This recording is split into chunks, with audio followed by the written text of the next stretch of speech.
rally in Washington Township, Michigan over the weekend, Donald Trump urged the crowd to oust a Republican congressman in the August primary. I love this story because he decided to really focus on what's important, what the real issue is with this Republican congressman. Let's watch. John Gibbs, who, by the way, is running against one of the 10 impeachers, a guy who spells his name M-E-I-J-E-R, but they pronounce it Meyer. The hell kind of a spelling is that? Meyer. It's Meyer, but it's actually pronounced Meyer. I said, how the hell do you pronounce this guy's name? Nobody knows him. He's done nothing in Washington. I said, how do you pronounce his name? Is it Meyer? They said it's Meyer. How the hell do you get Meyer out of it? Listen, when he gets it right, he gets it right. And Donald Trump, got to give it to him. He got it right. So I don't know what his thinking is. I'm guessing that the silent J is what kind of throws him off. And maybe he thinks it's like a Latino name, who knows? But it's actually a Dutch name. And Meyer is a Republican. I've got no love for him, except for one small caveat, which is Donald Trump is trying to oust him and replace him with loyalists and people who are more extreme in the right wing. But Cenk, can you really disagree with anything he said there? It is a little weird. People's names are people's names, right? It is what it is. You know what's weird? Uygur, okay? Cenk spelled with a C. That's weird. But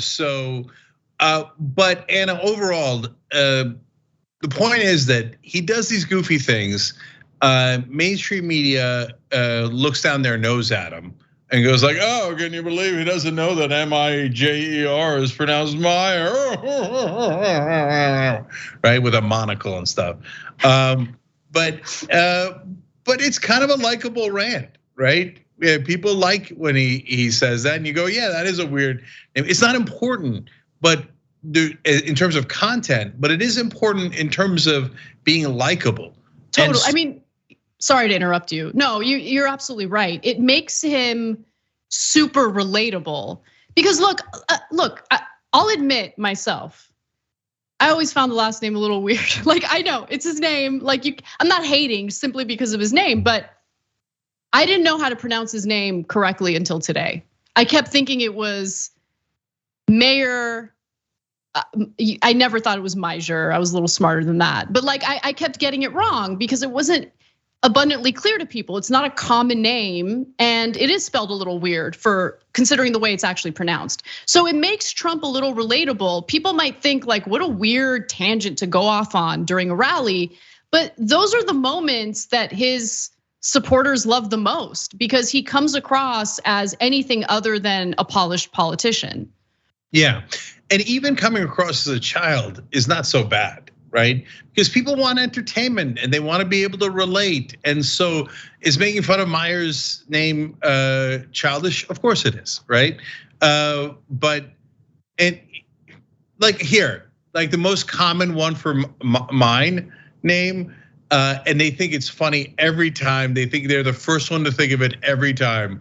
And they're like, oh, who cares what chunky yogurt thinks? Right? And so I think I don't care at all. I'm actually halfway amused by it. But I guarantee you, if Trump did that, oh my God, his rally would go nuts. They'd be so happy because the more childish, the better. But I'm not hating him on him for it. You're supposed to be able to relate to your voters and not be stiffs like Schumer and Pelosi. I mean, oh, you'll never believe it. I have a poem from Bono. No, it's so true. It's so true. Like the fake, like the theater, the political theater that politicians get wrapped up in. And it's not just Democrats, although Democrats tend to be a little more cringeworthy when they carry it out. Yeah, look, I'm not like this huge proponent of making fun of people's names. I have to be honest with the audience in noting that I hate the guy. I can't stand the guy. And he has absolutely, like, he should not be in any position of power. But with that said, I would be lying if I told you that I didn't find him funny at times and highly amusing. Like, if he didn't have political ambitions and just like wanted to do these rallies for fun, I mean, I might go to one, like, not because I love him or support him or support anything he does, but he is, I think, oftentimes unintentionally funny, sometimes intentionally funny.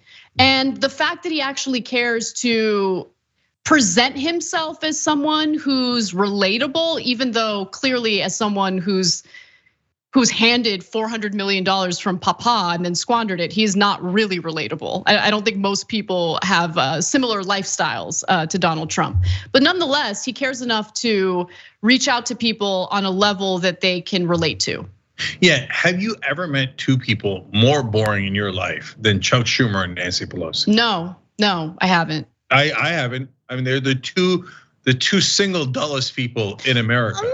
I mean, I haven't met Wolf Blitzer, but Wolf Blitzer is in there. Yeah, and that's mainstream media for you, right? And by the way, if I had to name a third person, I'd say Dick Durbin, who is the second in charge of the Democrats in the Senate.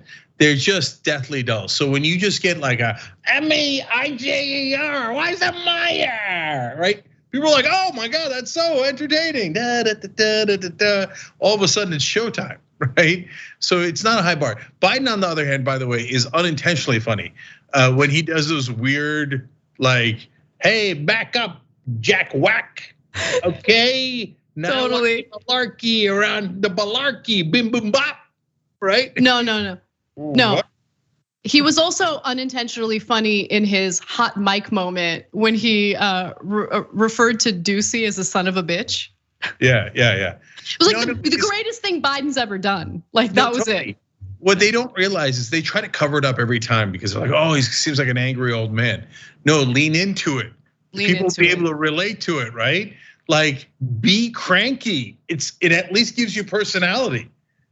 Oh, I love cranky men. I live for them.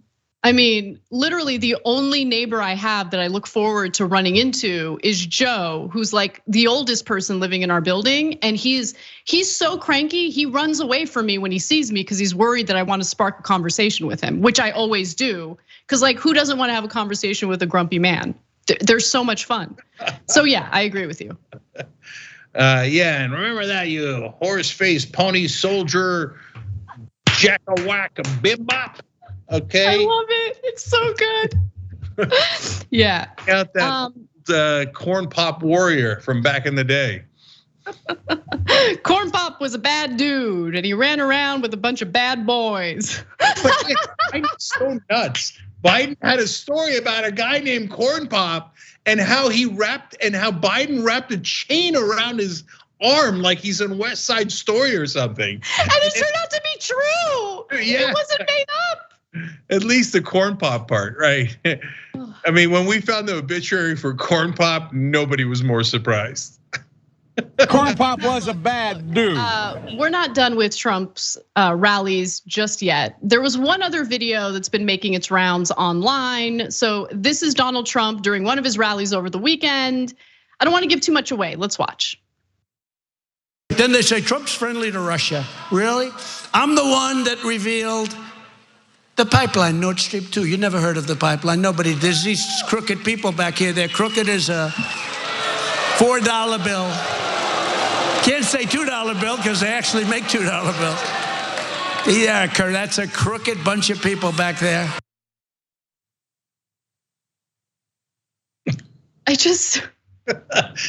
Crooked, not straight. They're leaning just like this, okay? He loves to point at the media and like start accusing them of all sorts of things. Dude, you can't like stop yourself from like talking about how much you love Putin. Like it's you. Like they never want to take responsibility for what they themselves say, referring to Putin as a genius as he's invading Ukraine. Come on, man. Yeah, they're as crooked as a $4 bill. Because it turns out there's $2 bills. Nobody knew that. I'm looking into $3 bills. Haven't gotten anything back yet. So I'll let you know. And I love how he says things like that as if he's like informing the audience about something they don't know, right? Yeah. You know, he's like, did you know that $2 bills exist? Bet you didn't. Yeah. They make them in all increments now. They got all the way down to a penny. Nobody knew it. It's 5 cents. It's called a nickel. It's called a nickel, not just 5 cents. I don't know why it has a different name. I don't know. You know, I don't know if you know this. I made up the word dime. Okay. Anyways, in this same rally, he went on about how MSNBC did the right thing, or I don't know if he said the right thing, but he was mentioning how they hired Jen Psaki, and he's like, "Well, she's got beautiful red hair." You're like, "Wait, what? Where did that come from? And why is her red hair relevant?" Because that's how Trump makes decisions. Yep. He makes decisions based on whether they look the part, whether they're attractive. He sees Jen Psaki and he doesn't hear, "Oh, that's an interesting comment. That's an interesting parlay that she did of the reporter's question. Oh, what was her answer?" Parlay. Right? What does Jen Psaki think about foreign policy? He just thinks, beautiful red hair. Don't like her because she's a Democrat, but the red hair, I like it. I'm fond of the red hair. Okay, MSNBC, I get it. I get it. Hair alone, smart. Remember, he's the guy who would make cabinet appointments based on the person's physical appearance. And it wasn't a secret. Like, he didn't want to appoint John Bolton in the beginning because he didn't like John Bolton's mustache, to which I say, I get it. I get it. No, I get it. No, I did. That's the only one I give him a buy on. But the others, he's like, yeah, I like Rex Tillerson in the beginning. Looks like he's out of central casting. Mark Milley looks like a general out of central casting. Oh, he said wants to protect democracy against my coup. Hate him. I don't like that Miley guy. I don't like his brother Vanilla either. Don't like either one of them. Okay. And what kind of a name is Vanilla anyway? Reminds you of ice cream. Doesn't make any sense. Oh my God. He might win in 2024. It's terrifying. He's up by 6 points. I know. I mean, the guy's a barely functioning human, and the Democrats are losing to him again. Well, to be fair, so is Biden. It's just that he's a little less malicious than Trump is. Hey, watch yourself, Cracker Jack. Thanks for watching the Young Turks. We really appreciate it. Another way to show support is through YouTube memberships. You'll get to interact with us more. There's live chat emojis, badges. You've got emojis of me, Anna, John, JR. So those are super fun. But you also get playback of our exclusive member-only shows and specials right after they air. So all of that, all you gotta do is click that join button right underneath the video. Thank you.